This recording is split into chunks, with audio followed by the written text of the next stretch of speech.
A warm welcome to AD4 TV Radio News Update, coming to you live from Abuja, Nigeria's capital territory.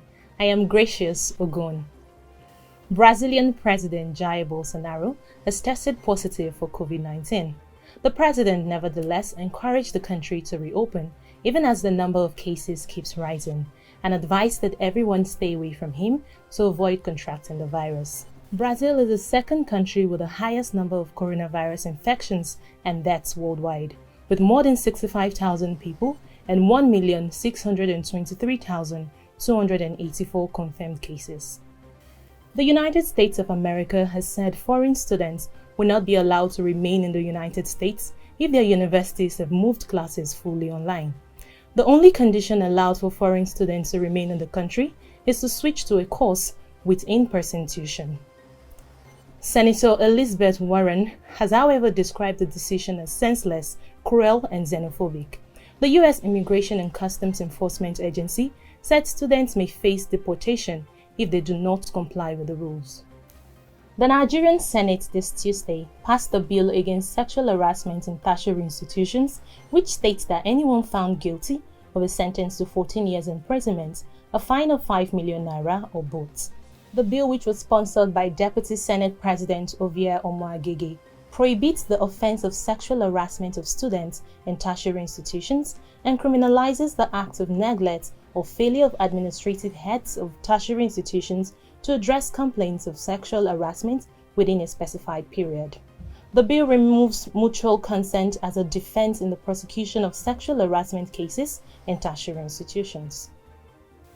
Minister of Environment in Nigeria, Mohammed Mahmoud, says the decontamination of schools against the spread of COVID-19 nationwide in preparation for the resumption of class activities begin on Tuesday, July 7th. The minister says the process was delayed because it was imperative to ensure the chemicals are effective enough. He assured parents that schools will be safe for learning. Director General of the Nigeria Center for Disease Control (NCDC), Dr. Chikwe Iyekwazu, while reacting to a viral video of a COVID-19 patient being forcefully evacuated, says it is the responsibility of state governments to evacuate COVID-19 patients to medical facilities for treatment. He said the NCDC cannot forcefully take a patient to the hospital as it is not a law enforcement agency. He said the center will start increasing the inclusion of private sector in care so patients can receive treatment there. We'll take a break now. When we return, broadcast media gets debt forgiveness. Stay with us. Details coming shortly.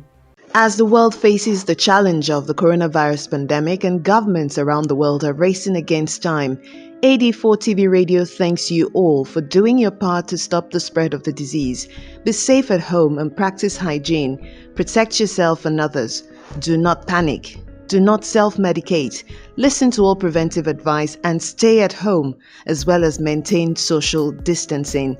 Say no to fake news. Get authentic updates from the Presidential Task Force on COVID-19, the Federal Ministry of Health, the NCDC, and of course, AD4 TV Radio, your reliable and credible channel. Please stay safe to save others. Welcome back. You're watching AD4 TV Radio News Update.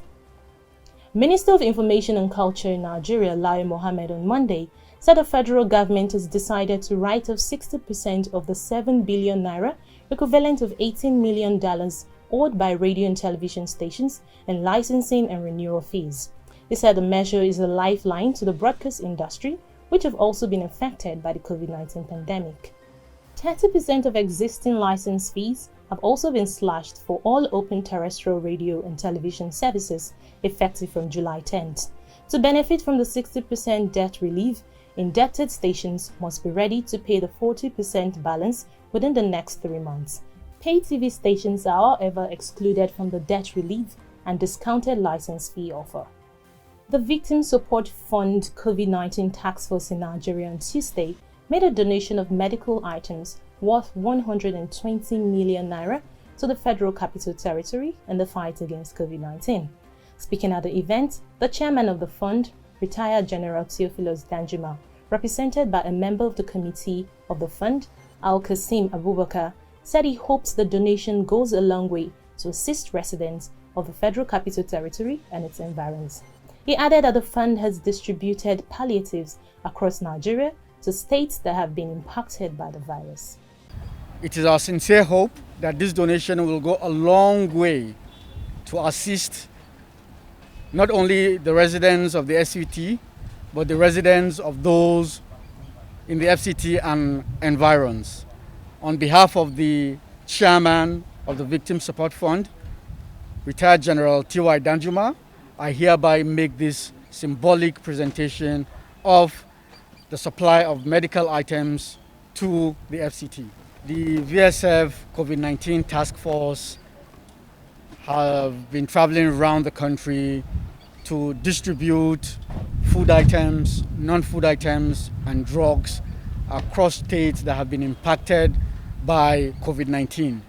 The Director of Special Duties in Public Health Physician of the FCT Health Secretariat, Matthew Ashikeni, receiving the donations, said equipment will go a long way to assist health workers across the FCT. Protective equipment and materials that have been provided so generously by the Victim Support Fund will go a long way in helping us to provide protective care for the patients and for the health workers.